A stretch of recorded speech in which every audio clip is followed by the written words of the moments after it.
नमस्कार मित्रों, authors and books के इस ताज़ा अंक में आपका स्वागत है। और आज हमारे साथ हैं एक नए मेहमान यशराज सिंह बुंदेला जी। यशराज जी, आपका बहुत बहुत धन्यवाद और स्वागत है आपका इस कार्यक्रम में। आपने अपने व्यस्त समय में से अपना समय निकाला हमारे से बातचीत करने के लिए।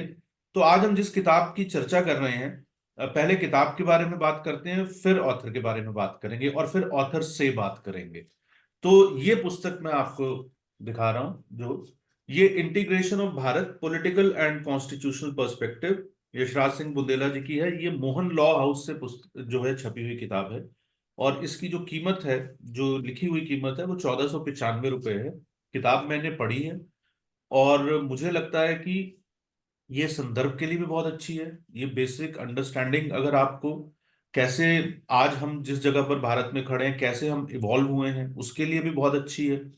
और जो बहुत सारे मुद्दों पर आजकल एक विमर्श का युद्ध चल रहा है, एक बैटल ऑफ नैरेटिव चल रही है, तो उसको भी ये बहुत हद तक जो है वो स्पष्ट करती है। उसमें कुछ जो फंडामेंटल कॉन्सेप्ट्स हैं उनको स्पष्ट करती है। तो इसलिए मेरी और सबसे बड़ी बात यह है कि पत्रकारों के लिए, रिसर्चर्स के लिए, लॉयर्स के लिए, कॉन्स्टिट्यूशनल एक्सपर्ट्स के लिए ही नहीं, बल्कि ये एक ऐसी पुस्तक है जो मुझे लगता है कि हर भारतीय घर के अंदर ये होनी चाहिए, क्योंकि ये आपको भारत के विषय में एक मूलभूत जानकारी देती है, एविडेंस बेस्ड जो है जानकारी देती है। तो यशराज सिंह बुंदेला जी के बारे में मैं आपको बता देता हूँ। यशराज जी सुप्रीम कोर्ट में एडवोकेट ऑन रिकॉर्ड हैं और प्रतिष्ठित अधिवक्ता हैं सुप्रीम कोर्ट के, सर्वोच्च न्यायालय के। और विशेष रूप से जो संवैधानिक पक्ष है उसके ऊपर लंबे समय से काम कर रहे हैं। जो संविधान है या जो कानून का संवैधानिक पक्ष है उसके ऊपर लंबे समय से काम कर रहे हैं। प्लस जम्मू कश्मीर और लद्दाख, इस क्षेत्र के को लेकर भी जो है कॉन्स्टिट्यूशन के अंदर जो प्रोविजंस हैं, और उनके विषय में भी उनकी जो है वो बड़ी गहन जानकारी है। तो उसके विषय में भी हम लोग बात करेंगे, क्योंकि जम्मू कश्मीर हमेशा से हम लोगों के लिए, भारत में खासकर, एक अधिक रुचि का विषय रहा है। और खासकर आर्टिकल 370 जो है वो समाप्त होने के बाद तो और भी ज्यादा रुचि का विषय सबके लिए है।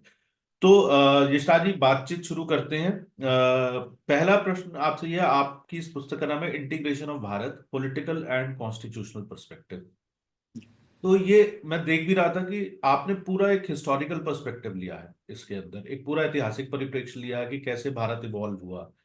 तो ये कॉन्स्टिट्यूशनल पर्सपेक्टिव क्या है इंटीग्रेशन ऑफ भारत का, और पॉलिटिकल एंड हिस्टोरिकल पर्सपेक्टिव क्या है, इसको अगर आप थोड़ा सा एक आउटलाइन कर सकें जो आपकी पुस्तक में दिया है। बहुत बहुत धन्यवाद अरुण जी। आपने किताब के बारे में चर्चा का ये डिस्कशन डिसाइड किया रखने के लिए मैं बहुत बहुत आभारी हूँ आपका इस बात के लिए। और प्रयास करूँगा मैं जितने संक्षेप में इस पुस्तक के बारे में आपको अधिक से अधिक जानकारी दे सकूँ, वो देने का मेरा प्रयास रहेगा। वास्तव में ये जो किताब का शीर्षक है, integration of Bharat political and constitutional perspective, यदि आप भारत की रीसेंट हिस्ट्री में अगर जाएंगे तो ये वर्ड आपको सबसे ज्यादा फीचर होगा जो 1947 से लेके 1950 के दौरान जो पॉलिटिकल एंड लीगल डेवलपमेंट्स जो हुए भारत, क्योंकि अंग्रेजों के समय में कुछ इस रूप से था कि एक तरफ तो थी कुछ प्रोविंसेस, सूबे, सेंट्रल प्रोविंसेस, मध्य भारत प्रोविंस, पंजाब प्रोविंस, ऐसी कई सारी प्रोविंसेस थी। और दूसरे तरफ थी इंडियन स्टेट्स, प्रिंसली स्टेट्स जिनको कहते थे, या नेटिव स्टेट। तीन तरीके के नॉमेनक्लेचर जनरली यूज किए जाते थे। तो इन दोनों तरह की जो जो ब्रिटिश शासन के समय व्यवस्थाएं थी, इनके एडमिनिस्ट्रेटिव फीचर्स बहुत अलग थे अंडर ब्रिटिश रूल। लेकिन प्रोविंसेस में पूरा जो ब्रिटिश गवर्नमेंट ऑफ इंडिया थी उसका कंट्रोल होता था। और प्रिंसली स्टेट्स में जो मेजर तीन सब्जेक्ट थे, फॉरेन अफेयर, डिफेंस, कम्युनिकेशन, और उससे जुड़े हुए कुछ एंसिलरी सब्जेक्ट्स जो थे, वो सब्जेक्ट्स जो है ब्रिटिश गवर्नमेंट कंट्रोल करती थी, और उसके अलावा जो इंटरनल एडमिनिस्ट्रेशन था वो प्रिंसली स्टेट्स गवर्न करती थी। जैसे ही देश आजाद हुआ तो सबसे बड़ा प्रश्न था कि लगभग 550 से अधिक जो रियासतें थीं, इनको सबसे पहले तो भारत के साथ, भारत के हिस्सा तो थे वो, लेकिन एक नई संवैधानिक व्यवस्था जो अब रूप लेने वाली थी, उस व्यवस्था में उनको शामिल करना, और उनको जो प्रोविंसेस में अभी तक जो एडमिनिस्ट्रेशन प्रिवेल करता था, उस तरीके की एडमिनिस्ट्रेटिव मशीनरी, या कहें कि उसको, उन रियासतों को भी लोकतांत्रिक ढंग से उनको अब गवर्न करने की व्यवस्था के लिए रूपांतरित करना, इसकी आवश्यकता थी। तो ये जो 1947 से लेके 1950 के बीच में जो पॉलिटिकल और कॉन्स्टिट्यूशनल डेवलपमेंट हुए, जिसमें एक्सेशन था, बहुत सारी प्रोविंस स्टेट्स का मर्जर था, और कई रियासतें जुड़ के यूनियन बनी, और उसके बाद वो सारे अल्टीमेटली कॉन्स्टिट्यूशन ऑफ इंडिया में एंटर करते हैं, including state of Jammu and Kashmir, जिसको आपने अभी विशेष रूप से उल्लेखित किया था। तो सारी स्टेट्स जो हैं कॉन्स्टिट्यूशन ऑफ इंडिया के डोमेन में आती हैं 1950 में। ये सारी प्रक्रिया को हम देखते हैं कॉन्स्टिट्यूशनली इंटीग्रेशन ऑफ स्टेट्स के रूप में देखते हैं। तो ये जो प्रोसेस था, ये इंटीग्रेशन। तो जब मैं, क्योंकि जैसा कि आपने अभी बताया कि जम्मू कश्मीर एक हमेशा से मेरी एक स्टडी का एक बहुत महत्वपूर्ण पक्ष रहा है, उस पर बहुत सारा काम करने का भी मौका मिला। तो जम्मू कश्मीर के इस इंटीग्रेशन की प्रोसेस को समझने के लिए बहुत कुछ अध्ययन करने की आवश्यकता पड़ी। तो जब हमने ये अध्ययन किया कि आखिर जम्मू कश्मीर का इंटीग्रेशन, एक्सेशन और सारी चीजें कैसे हुई, क्योंकि इसमें बहुत सारी मिथ्स, बहुत सारे प्रोपेगेंडाज और बहुत सारी गलत इंफॉर्मेशन जो है प्रिवेल कर रही थी, तो इसको समझने के लिए बहुत डिटेल्ड स्टडी की आवश्यकता पड़ी।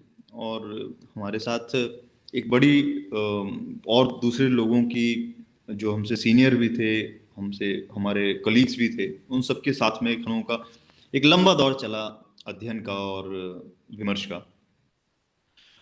तो जब हम इस दिशा में अध्ययन कर रहे थे, तो जम्मू कश्मीर के इंटीग्रेशन को समझने के लिए जो सबसे मूलभूत आवश्यकता थी, वो थी कि आपको साथ साथ पूरे देश में कैसी प्रक्रिया अपनाई गई, उसको समझना बहुत आवश्यक था।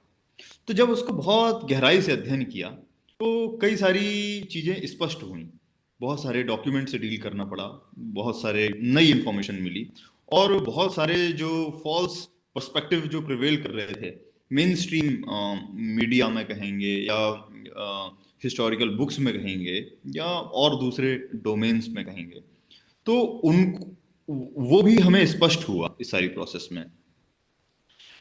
लेकिन अब एक पक्ष तो ये हुआ कि इंटीग्रेशन को समझना है जम्मू कश्मीर और बाकी सारी स्टेट्स के और बाकी सारी प्रोविंसेस में जो इंटीग्रेशन और जो कॉन्स्टिट्यूशनल इवोल्यूशन की जो प्रोसेस हुई भारत में, इसको आपको समझना होगा। तो बुक का एक प्राइमरी पर्सपेक्टिव, जो इसकी जो कोर थीम थी, वो ये इंटीग्रेशन के पक्ष को समझने की थी। लेकिन वैसे जैसा कि आप जानते हैं कि जब आप किसी एक विषय को डील करने के लिए अपनी रिसर्च शुरू करते हैं, तो रिसर्च एक ऐसा एरिया है जहां पर आप धीरे धीरे डूबते चले जाते हैं और आपको नए एवेन्यूज ओपन होना शुरू होते हैं। बस ऐसे ही कुछ इस रिसर्च के साथ हुआ कि जैसे ही मैं इस विषय को डील कर रहा था, तो मुझे फिर एक बैकवर्ड जर्नी स्टार्ट हुई, भारत को फिर जानने का प्रयास, और उसके प्रति जिज्ञासा और जागी कि भारत को, जब हम इंटीग्रेशन यदि हम समझ रहे हैं, तो भारत इंटीग्रेशन को केवल 1947 और 1950 के कालखंड में सीमित नहीं किया जा सकता। उसको समझने के लिए केवल एक इतना 3 वर्षों का समय पर्याप्त नहीं है। उस पूरे बैकग्राउंड को हमें समझना होगा कि जब जब भारत का विचार वो अपना मूल स्वरूप लेता है, या कहें कि हमारी हमारी स्मृति में, हमारे जो लिटरेचर्स हैं, इनकी स्मृति में जब से ये विचार, भारत का विचार आना शुरू होता है, हमें तब से इस विषय को समझना पड़ेगा। और इसी के साथ साथ दूसरा एक इंटीग्रेशन का बहुत महत्वपूर्ण पक्ष जो है कि भारत में भारत एक राष्ट्र के रूप में एक सांस्कृतिक विरासत के रूप में, एक संस्कृति के रूप में, एक सभ्यता के रूप में हमेशा अस्तित्व में रहा। एक एक आध्यात्मिक एंटिटी के रूप में, एक आध्यात्मिक चेतना के रूप में भारत हमेशा सनातन रहा है। इसलिए भारत और सनातन ये एक दूसरे के पूरक पक्ष हैं। तो जब हम भारत को समझने का प्रयास करेंगे तो भारत को समझने के लिए इन फिलोसॉफिकल, इन सटल एस्पेक्ट्स को भी हमें समझना पड़ेगा कि भारत का विचार मूल कहाँ है उसका। और जब आप उस मूल को साध लेंगे, उस मूल को समझ लेंगे, तो आपको भारत समझ में आने लगेगा कि भारत आखिर इसमें इतनी विभिन्नताएं हैं। हर 10 किलोमीटर 15 किलोमीटर में हम देखते हैं कि भोजन के बनाने की प्रक्रिया बदल जाती है, कपड़े वेशभूषाएं सब बदल जाती हैं, लोगों के रहने का ढंग बदल जाता है। लेकिन हम देखते हैं कि जम्मू कश्मीर, अफगानिस्तान, एक समय अफगानिस्तान की सीमाएं भी भारत का हिस्सा होती थी, यहाँ नॉर्थ ईस्ट तक, और वहाँ दक्षिण में तमिलनाडु तक, और एक समय श्रीलंका भी भारत का ही हिस्सा होता था। ये सारा पूरा भारत एक कैसे रहा? मैं इसी पे तो आपसे एक यशराज जी मैं पूछना चाहता हूँ। एक इसमें आपका जो सेकंड चैप्टर है, the foundation of civilization of Bharat, तो जी उसमें जी एक सेक्शन है, idea behind inclusion of term Bharat in article 1 of the constitution of India. यानी कि जो संविधान में, भारतीय संविधान में आर्टिकल 1 दिया गया है, उसके अंदर भारत शब्द शामिल किया गया, तो उसके पीछे क्या विचार था, तो इसके विषय में आपने लिखा है। तो अगर आप इस पे थोड़ी सी जानकारी दे सकें तो बड़ा अच्छा रहेगा। जी, ये अभी रिसेंट पास्ट में भी हम देखते हैं कि ये बहुत महत्वपूर्ण एक चर्चा का विषय रहा कि भारत का नॉमेनक्लेचर किस तरीके से होना चाहिए।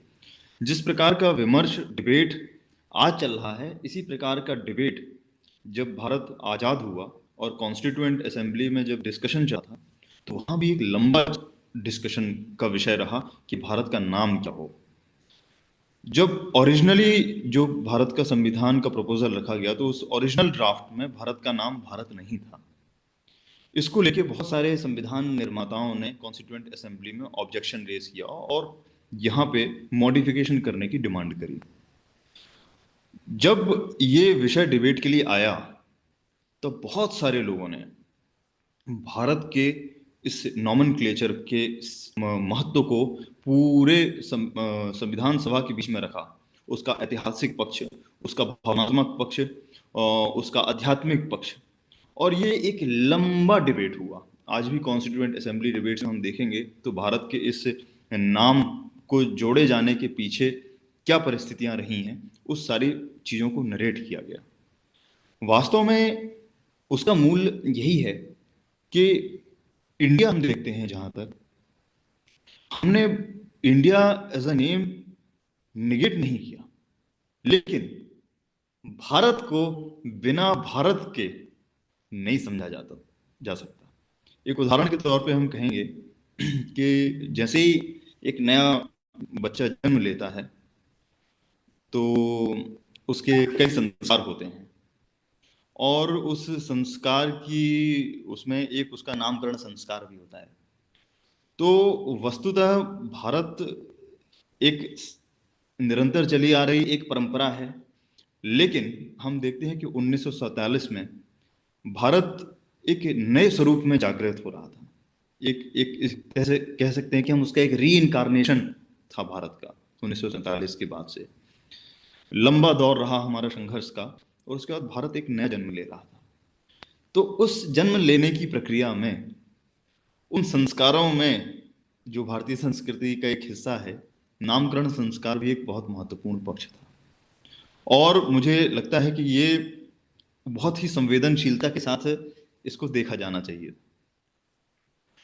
तो भारतीय संविधान निर्माताओं ने इस पक्ष को बहुत मजबूती से रखा कि भारत, जब हम सिर्फ, यदि इसको हम सिर्फ इंडिया के रूप में अगर जानेंगे, तो ये भारत के नाम के साथ न्याय नहीं होगा। भारत अपने आप में केवल एक नाम नहीं है। भारत एक हजारों हजारों वर्ष से चली आ रही एक सांस्कृतिक विरासत है, एक परंपरा है, एक चेतना है। जब तक हम इस नाम का बोध नहीं करेंगे, जब तक ये नाम हमारे ध्यान में नहीं आएगा, तब तक हम उस विरासत के बारे में विचार नहीं कर पाएंगे, क्योंकि किसी शब्द से ही हमारा चिंतन शुरू होता है, उसके भावार्थ से हमारे चिंतन की शुरुआत होती है। और भारत, भा मतलब प्रकाश, और रथ उस प्रकाश में, उस अनंत प्रकाश में डूब जाने की प्रक्रिया वास्तव में भारत है। ये उस सांस्कृतिक पक्ष को भी सिंबलाइज करता है। इसीलिए भारत के साथ, इंडिया के साथ भारत कॉन्स्टिट्यूएंट असेंबली में भी यह निर्धारित हुआ कि ये जोड़ना अनिवार्य है। और तब भारत का हम देखते हैं आर्टिकल 1 में जो नॉमेनक्लेचर अल्टीमेटली आया, इंडिया दैट इज भारत। बड़ी जी। खूबसूरती से आपने जो है इसको एक्सप्लेन किया है, और मुझे लगता है कि दर्शकों को अगर और कुछ नहीं तो कम से कम इसी विषय को पढ़ने के लिए जो है वो एक ही जगह पर जो है ये सारी जानकारी मिल जाएगी, तो ये उनको जरूर पढ़नी चाहिए। मैं इस किताब की एक और खासियत भी अपने दर्शकों के साथ साझा करना चाहता हूँ। मैं चूंकि मैंने खुद भी थोड़ा कानून की पढ़ाई की है, तो होता क्या है कि जनरली जो लीगल विषयों पर या कॉन्स्टिट्यूशनल विषयों पर जब अगर आपको मिलेंगी, तो वो प्योर आपको, उसमें आपको हिस्टोरिकल पर्सपेक्टिव नहीं मिलेगा। इसमें आपको एक हिस्टोरिकल पर्सपेक्टिव भी मिल रहा है कि जिसमें कि जैसे जो दूसरा चैप्टर है the foundation of civilization of Bharat, जो तीसरा चैप्टर है वो है empire building and resilience of Bharat. फिर इसके बाद जो है जो चौथा चैप्टर है, फिर जो है consolidation of British power in Bharat and steps towards independence and constitutional integration of Bharat. ये चौथा चैप्टर आने से पहले तीन चैप्टर जिन जो लगभग 150 पेजों के अंदर लिखे गए हैं, ये आपको एक भारत की पूरी जर्नी बताते हैं।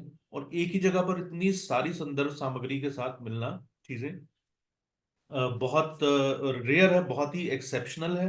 तो मैं यशराज जी, आपने मुझे लगता है कि you have done a great job in terms of bringing this whole compendium of knowledge and put it together very beautifully.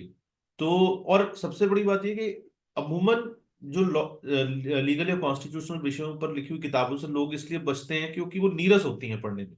लेकिन जी। जो आपने की लिखने की शैली भी है वो भी बड़ी अच्छी है, और इसको बिल्कुल it is like you are telling a story. So तो इसलिए मैं आपको इस चीज के लिए भी बधाई देना चाहता हूँ।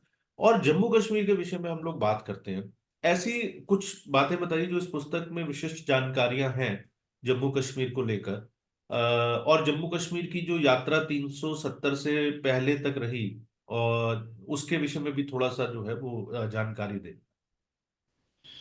जी, जैसे कि मैंने शुरुआत में भी अपनी इस चर्चा के दौरान बताया कि वास्तव में इस किताब के लिखने के पहले मूल भी जम्मू कश्मीर को समझना ही था, और उस जम्मू कश्मीर के परिप्रेक्ष्य में ये सारा लिखने की प्रोसेस शुरू हुई। तो वास्तव में जम्मू कश्मीर देखें कि हम स्वतंत्रता के बाद शायद एक अपने आप में एक ऐसा गुत्थी गुत्थी रही है जिसको सुलझाते सुलझाते हमें लगभग 70 वर्ष लग गए, या कहें कि 75 वर्ष लग गए हमें। और वास्तव में ये गुत्थी सुलझाना इतना कठिन नहीं था जितना इसको बना दिया गया। वास्तव में इसको यदि सही परिप्रेक्ष्य में देखा जाता तो ये शायद मेरे हिसाब से बहुत सरलता पूर्वक चीजें सुलझ सकती थी पहले भी। लेकिन वैसे ही जैसे सरदार वल्लभ भाई पटेल ने 370 के आते समय, जब उनका एक प्राइवेट कन्वर्सेशन उनके प्राइवेट सेक्रेटरी के साथ चल रहा था, वी शंकर जी के साथ, उन्होंने अपनी ऑटोबायोग्राफी में भी मेंशन किया है इस बात को। तो जिन परिस्थितियों में सरदार वल्लभ भाई पटेल ने 370 के आने को स्वीकार किया, हालांकि उनके कारण उसकी बहुत सारे दूसरे प्रावधान रूपांतरित हो गए जो शायद और खतरनाक हो सकते थे भारतीय संवैधानिक व्यवस्था के लिए। तो लेकिन इसके बावजूद भी उनके जो प्राइवेट सेक्रेटरी थे वो उनसे संतुष्ट नहीं थे, उनसे थोड़े से नाराज थे कि आपने आखिर इसके लिए स्वीकार्यता क्यों करी। तो सरदार वल्लभ भाई पटेल ने बहुत खूबसूरती से इस बात का उत्तर दिया कि ये हमारी सरकारों की, भविष्य में आने वाली हमारी सरकारों की इच्छा शक्ति पर निर्भर करेगा कि ये भारत में ये प्रावधान रहना चाहिए या नहीं रहना चाहिए।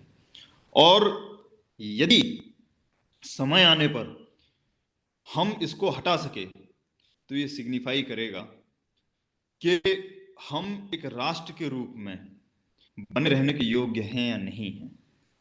तो मुझे लगता है कि इस प्रकार के बहुत सारे इंस्टेंसेस जम्मू कश्मीर के विषय में, जैसे कि उसका ऐतिहासिक पक्ष जब हम जम्मू कश्मीर का समझते हैं तो बहुत कई बार हम देखते हैं कि एक 18th सेंचुरी, मतलब जैसे ही सिख एम्पायर महाराजा रंजीत सिंह के कंट्रोल में आता है जम्मू एंड कश्मीर, और उसके बाद गुलाब सिंह जी उसके राजा बनते हैं। यहाँ से लाहौर ट्रीटी, अमृतसर ट्रीटी से जनरली इसकी हिस्ट्री शुरू करने का प्रयास किया जाता है और उसको बाकी सारे पॉलिटिकल नैरेटिव्स के साथ जोड़ दिया जाता है, जो बहुत सिलेक्टिव इंफॉर्मेशन आपको प्रोवाइड करते हैं, और उसमें ही सारा जम्मू कश्मीर का नैरेटिव लंबे समय तक चलता रहा। तो वैसे बहुत सारी बुक आज जम्मू कश्मीर के विषय पे हैं, तो ये एक मेरा भी छोटा सा प्रयास था कि जम्मू कश्मीर के इतिहास को, जम्मू कश्मीर में जो भी लीगल कॉन्स्टिट्यूशनल डेवलपमेंट्स जो हुए पोस्ट 1947, उनको एक बहुत क्रमबद्ध तरीके से रेखांकित किया जाए, उनको बहुत क्रमबद्ध तरीके से लोगों के बीच में लाया जाए, जिससे लोगों को राजनीतिक रूप से क्या हो रहा था, एक तो ऐतिहासिक पक्ष क्या था ये समझ में आना चाहिए कि भारतीय संस्कृति का किस प्रकार से जम्मू कश्मीर एक शिखर राज्य, किस प्रकार से हमेशा, मतलब जम्मू कश्मीर राज्य या वो क्षेत्र हैं हम, किस प्रकार से भारतीय संस्कृति का एक उद्धालक क्षेत्र था, कैसे उसको हमेशा कैरी करते रहा। कि जब भी कई बार हम इतिहास में देखते हैं कि जब कई सारे हमारे मतलब भारतीय दर्शन के विषय में जब कभी मतलब अगर कहीं बात उलझी, तो बनारस के मनीषी भी जम्मू कश्मीर में उसकी क्लैरिफिकेशन के लिए जाते हैं। ये एक ज्ञान परंपरा प्रवाह जो है जम्मू कश्मीर, उसका एक महत्वपूर्ण अंग रहा उस भारतीय संस्कृति का। तो भारत के इतिहास को हमें जम्मू कश्मीर भारत के इतिहास को, जम्मू कश्मीर के इतिहास को अलग अलग रूप से नहीं देखा जा सकता। उस इतिहास के जो कॉमनैलिटीज हैं वो हमें इसलिए उसके इतिहास में जाना बहुत आवश्यक है। तो जम्मू कश्मीर का इतिहास जब से कश्यप निर्मित और वहां से जो पूरी उसकी एक श्रृंखला चलती है, ललितादित्य के आते आते, और बहुत सारे जो शासकों ने जम्मू कश्मीर क्षेत्र, केवल जम्मू कश्मीर क्षेत्र नहीं, जम्मू के बहुत सारे ऐसे शासक रहे जैसे ललितादित्य थे, तो जम्मू कश्मीर तो उनका केंद्र था शासन का।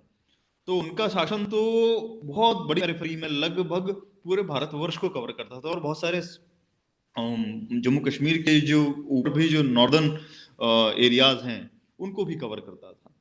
तो उस सांस्कृतिक जर्नी को कवर करते हुए फिर जो जम्मू कश्मीर की जो रीसेंट हिस्ट्री रही है, मेडिवल हिस्ट्री जो रही है, कैसे महाराजा रंजीत सिंह के बाद आने के बाद जम्मू कश्मीर का शासन तंत्र रहा, शासन व्यवस्था कैसी रही, अंग्रेजों के आने के बाद वहां पे क्या परिवर्तन हुए, और उसके साथ साथ महाराजा गुलाब सिंह किन परिस्थितियों में वहां के महाराजा बने और उसके क्या परिणाम हुए। फिर उसके बाद महाराजा हरि सिंह जब महाराज बने तो वहां की शासन व्यवस्था कैसी थी। एक प्रायः हम देखते हैं कि उनको एक कमजोर शासक के रूप में दिखाया गया, लेकिन वस्तु स्थिति थोड़ा सा उससे बहुत भिन्न दिखाई देती है कि महाराजा हरि सिंह एक बड़े प्रोग्रेसिव महाराजा थे, और उन्होंने हमेशा जम्मू कश्मीर को और भारत के इंटरेस्ट को कभी भी अलग अलग रूप से नहीं देखा। तो इस प्रकार से उनके 1932 में दिए हुए कॉन्फ्रेंस में उद्बोधन का भी मैंने उल्लेख इसमें किया है कि कैसे उन्होंने भारत के इंटरेस्ट को और जम्मू कश्मीर के इंटरेस्ट को एक अलाइनमेंट में लाके रखा, और उन्होंने एक अपने राष्ट्रीयवादी पक्ष को स्पष्ट किया। ऐसे ही हम देखते हैं कि जब 1947 का भी जब दौर आया, एक्सेशन का दौर आया, कई बार हम देखते हैं कि जम्मू कश्मीर के पक्ष में बार बार ये बात कही जाती है, और आपने देखा होगा जब ये जब सुनवाई चल रही थी 370 और 35A के से जुड़े हुए केसेस की अभी रिसेंटली कॉन्स्टिट्यूशन बेंच में, तब भी ये एक पक्ष जो है बड़े मजबूती से इसी बात पे लगा रहा कि जम्मू कश्मीर का एक्सेशन तो कंडीशनल था और उसका मर्जर नहीं हुआ, और जो है जम्मू कश्मीर जो है स्पेशल ट्रीटमेंट डिजर्व करता है, क्योंकि वो उसके लिए एक स्पेशल प्रोविजन बनाया गया। ये सारी बातें एक एक एक बहुत सुंदर तरीके से रची गई एक कहानी के अलावा और कुछ नहीं थी। वास्तव में तो अगर हम उसके इतिहास को सही परिप्रेक्ष्य में देखेंगे तो जम्मू कश्मीर का एक्सेशन ठीक उसी प्रकार से हुआ जैसा बाकी सारे राज्यों का एक्सेशन हुआ। जम्मू कश्मीर अपने आप में इतना बड़ा राज्य था कि उस जो जो एक्सेशन की जो दूसरी प्रक्रिया थी, जो अलग अलग रियासतों को एक जियोग्राफिकली वायबल यूनिट्स के रूप में कंसोलिडेट किए जाने की जो प्रक्रिया थी, उस प्रक्रिया का हिस्सा था बहुत सारी छोटी रियासतों का दूसरी प्रोविंसेस के साथ मर्ज होना, या बहुत सारी छोटी छोटी रियासतों का आपस में जुड़ जाना। लेकिन हम देखते हैं कि जम्मू कश्मीर, हैदराबाद और मैसूर, ये तीन राज्य अपने आप में इतने बड़े राज्य थे कि अगर आप मैप्स उठा के देखेंगे, इस किताब में भी मैंने इसीलिए मैप्स भी सारे लगाए हुए हैं कि ये इसका भी संदर्भ लोगों को मिल सके कि अपने आप में ये इतने बड़े राज्य थे कि इनको किसी भी तरीके से इनके एडमिनिस्ट्रेटिव वायबल यूनिट्स में कन्वर्ट करने का कोई प्रश्न नहीं था। इसलिए जो मर्जर की बात जो असर जो कंफ्यूज करने के लिए एक कही जाती रही है, वो मर्जर का की कोई आवश्यकता नहीं थी।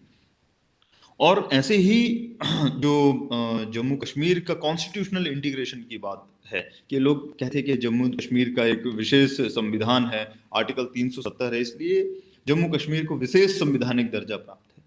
लेकिन जहां जब ये चर्चा होती है तो वहां ये दूसरा जो पक्ष है वो हमेशा मिस आउट कर दिया जाता था कि जो संविधान बनने की प्रक्रिया जम्मू कश्मीर में अपनाई गई, वही प्रक्रिया बाकी सारी रियासतों और प्रोविंसेस के लिए भी थी।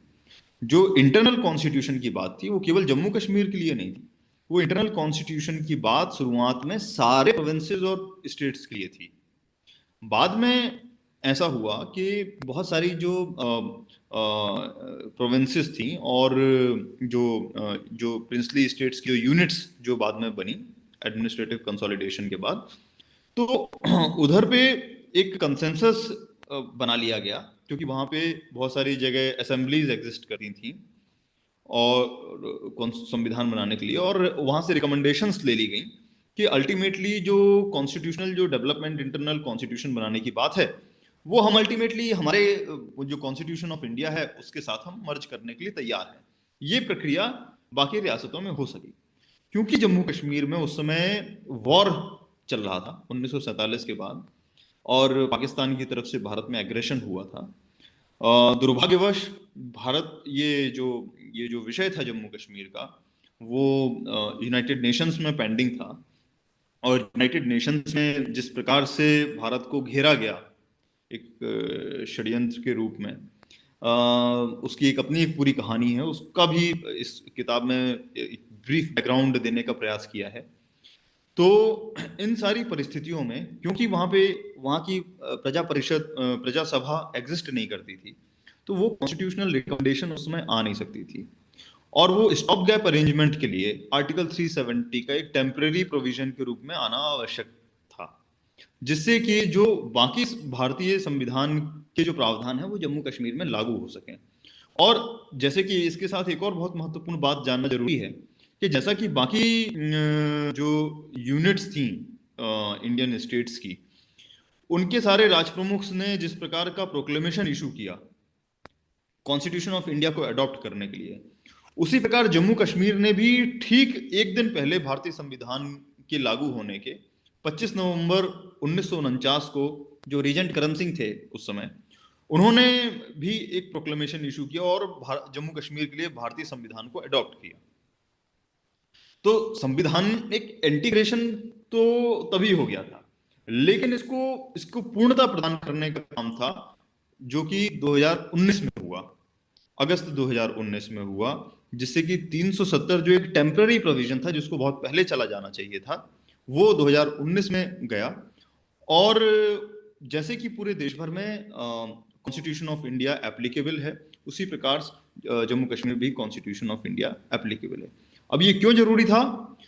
क्योंकि जिस प्रकार से पूरे देश भर के लोगों को उनके फंडामेंटल राइट्स मिलते हैं, बहुत सारे दूसरे कॉन्स्टिट्यूशनल राइट्स मिलते हैं, बहुत सारी जो दूसरी व्यवस्थाएं हैं, जो केंद्र से संचालित व्यवस्थाएं हैं, तो जो अभी तक व्यवस्था चल रही थी, उस व्यवस्था के कारण बहुत ज्यादा 370 और इन सारे प्रावधानों का, इंटरनल कॉन्स्टिट्यूशन का मिसयूज बहुत ज्यादा हो रहा था जम्मू कश्मीर में।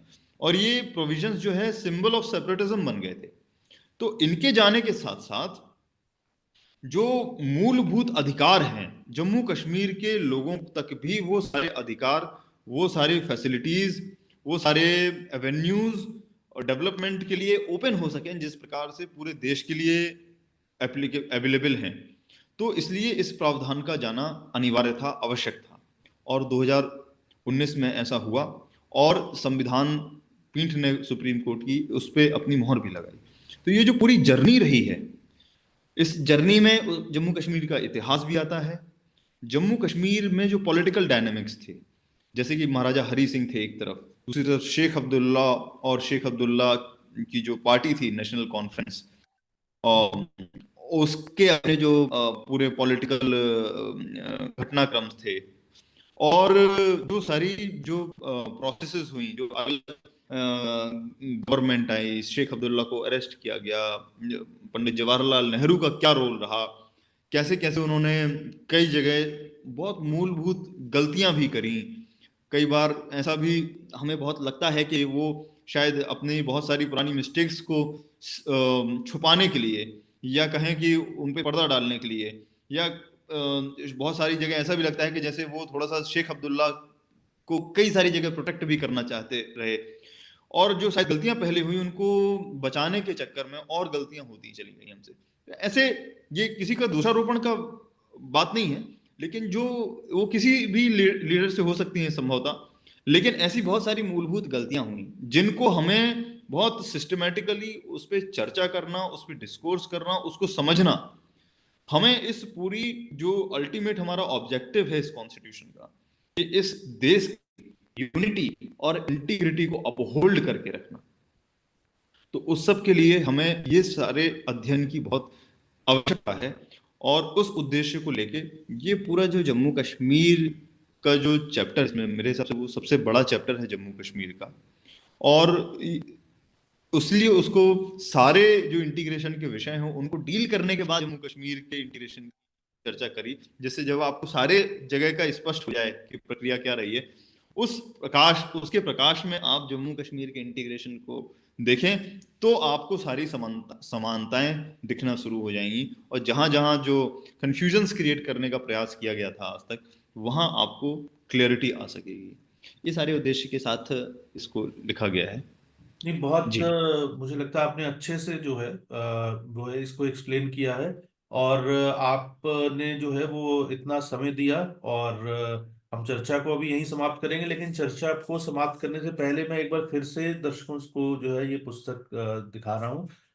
Integration of Bharat, political and constitutional perspective, Yashraj Singh Bundela ji ने लिखी है। और आज हमने इस पुस्तक पर चर्चा की। यशराज जी, आप आए और आपने बड़े अच्छे से, बड़े ही कॉम्प्लेक्स जो विषय हैं उनको एक्सप्लेन किया। आपका बहुत बहुत धन्यवाद। और आपकी इस पुस्तक के लिए भी और अगली पुस्तक के लिए भी जो है वो शुभकामनाएं।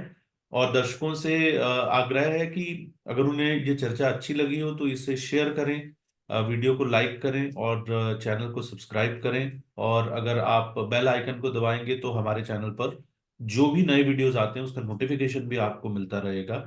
और हम लोग जल्दी ही एक नए विषय के साथ मिलेंगे और एक नई चर्चा करेंगे। और यशराज जी, आपका बहुत बहुत धन्यवाद। बहुत बहुत धन्यवाद।